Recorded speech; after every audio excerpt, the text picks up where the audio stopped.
receive a call from my wife. Zakir, where are you? I said, why? No, are you in the airport outside? What happened? I said, no, we just received information that there are some 21 Muslims arrested who are supposed to do bomb blasts, etc., etc. But alhamdulillah, I had my own camera crew with me. We were 12 of us. All of them, cap, beard, God's grace, we passed through very well. I had my talk in Birmingham.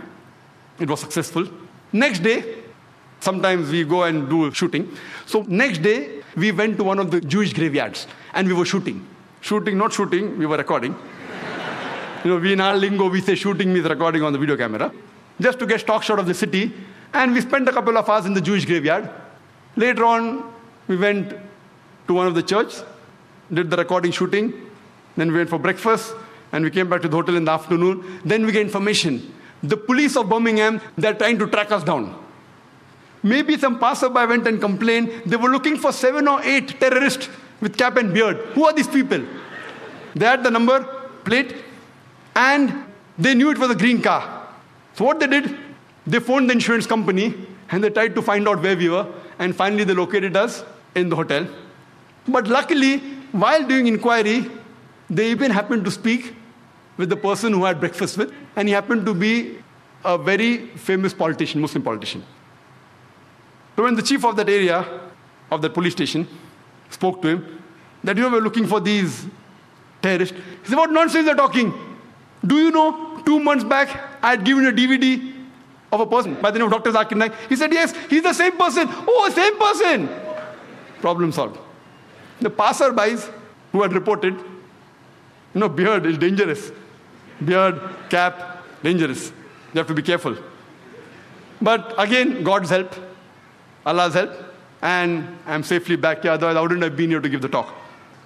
We Muslims should not be afraid. We should speak the truth. But with hikmah. You have to be careful. Allah says in the Quran in Surah Nahl, chapter number 16, verse number 125, Udu ila sabili rabbika bil hikmah wal mu'azzatil hasna wajadilum billati ahsan. Invite all to the way of thy Lord with wisdom and beautiful preaching, and argue with them and reason with them in the ways that are best and most gracious. When we speak, you have to speak with hikmah. Now we realize, after seeing the scenario, that who has the monopoly on terrorism?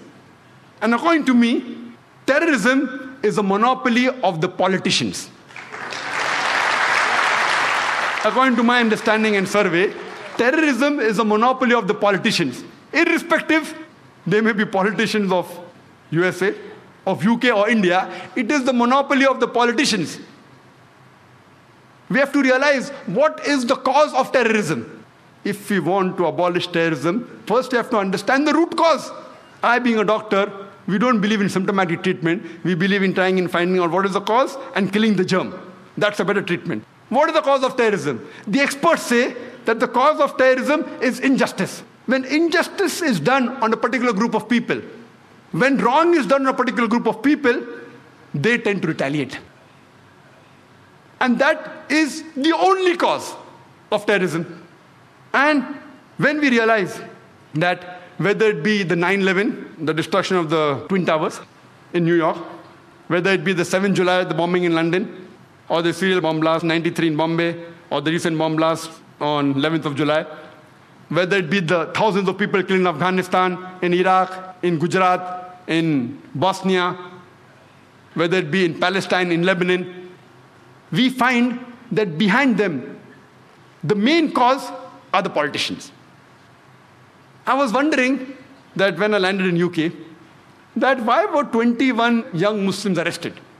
The government said we were keeping track on them for several months. Many people I met who knew these people who were arrested personally. They said, impossible. They can't be involved. What we realized, that the people wait, when should this news come out? At that time, Israel was attacking Lebanon. Thousands of people were killed. The Britishers were objecting. So then you have a diversion. 21 Muslims supposed to bomb the airline are arrested. It's a bigger news, so people forget about thousands of innocent people being killed in Lebanon. Same thing in India, Kargil. Any problem, politicians talk about Kargil, talk about the enemy, Pakistan. Diversion, politics, whether it be in USA, whether it be in UK, whether it be in India. The major cause are the politicians. We know that our country, more than 60 years back, They were ruled by the Britishers. And they had a policy of divide and rule. More than 50 years back, we got freedom from the Britishers. But unfortunately, they have left, but they have left the policy behind. And our Indian politicians, they have adopted this policy of divide and rule. They adopt this policy of divide and rule for the vote bank. From records, we come to know that the country which has the maximum riots anywhere in the world, it is India. If not daily, at least once a week, we have communal riots. This great country of ours, so many great religions are there. Maximum riots, communal riots. And the major cause, almost all, directly or indirectly, they are the politicians. For the vote bank, for the power, for the money. They engineer these things. Otherwise, normally, I have met non-Muslims. It's my job, it's my profession. I'm a student of comparative religion. I keep on meeting different sorts of people. Generally, the common Indian, irrespective whether it's Hindu or a Muslim, they would love to live with each other harmoniously. They would love to live peacefully. We may have our differences. We don't want to fight. But it is these politicians. It is these politicians who engineer hatred amongst different religions so that they could fill their vote bank. And you see almost all the riots that have taken place, indirectly or directly, they are the cause. We know that a few years back, there was a political gimmick. The Babri Masjid and Ram Janmabhoomi issue. You know Babri Masjid, Ram Janmabhoomi issue in Ayodhya? I would like to know how many of us Muslims and Hindus knew about Babri Masjid and Ram Janmabhoomi before the politicians made it a gimmick. How many of us knew? I had never heard of this, Babri Masjid. And when I asked the common Hindu, he had never heard of this. Only after the politicians made it a political gimmick, people knew about it.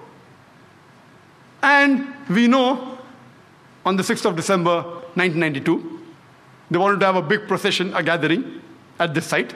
The Supreme Court had explicitly said that no gathering anywhere close to the disputed site. A group of politicians, they make it a political gimmick of Ram Janmabhoomi issue and the Babri Masjid issue. They want to gather on 6th of December. The ruling politicians know very well that they have the Supreme Court backing. They could have easily stopped the gathering, easily. But then they think, if I stop, I may lose vote. So they let the gathering take place. The gathering takes place, and then they say, spontaneously, the thousands of cars were gathered there.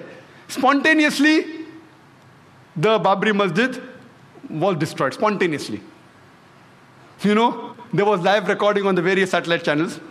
We know that with trishuls and lathis, how can you get down a structure? Is it possible? No. They had planted explosives. With this pre-planned act, that planted explosives, anyone can see. You don't have to be a specialist of military. You can see it with your eyes. That explosives were planted, and that's how the structure came down. Can the structure come down with lathis and trishuls? Maybe George Bush saw this. 6th December 1992, that's how he had conducted the inside job of 11th September. Time does not permit me to speak about the inside job. That requires a lecture by itself. Inside job of 11th September. Many Americans have spoken about that. Maybe he saw it and he got the idea that let's conduct in New York also. Later on, what happens? This emerges into riots. Throughout the country, there were riots. It is the largest riot after partition in the whole country, where tens of thousands of innocent human beings were killed, mainly Muslims. Who's to blame? The innocent Indians. They are instigated by the politicians. Fight, kill the opposite religion people. Instigated, innocent people, they get instigated, and they do the act. We know that even in Bombay, one of the cities that was maximum affected was Bombay. Even during partition, the riots that took place in Bombay was the worst in the history of Bombay. Even during partition, so many people were not killed as during the December 92 and January 93 riots. The police, if they wanted, they could have easily prevented the riot. Very easy. With the backing of the reserve police, with the backing of the military, easily they could have done it. But they did not do it. Most of them were silent spectators. Some were good. They tried.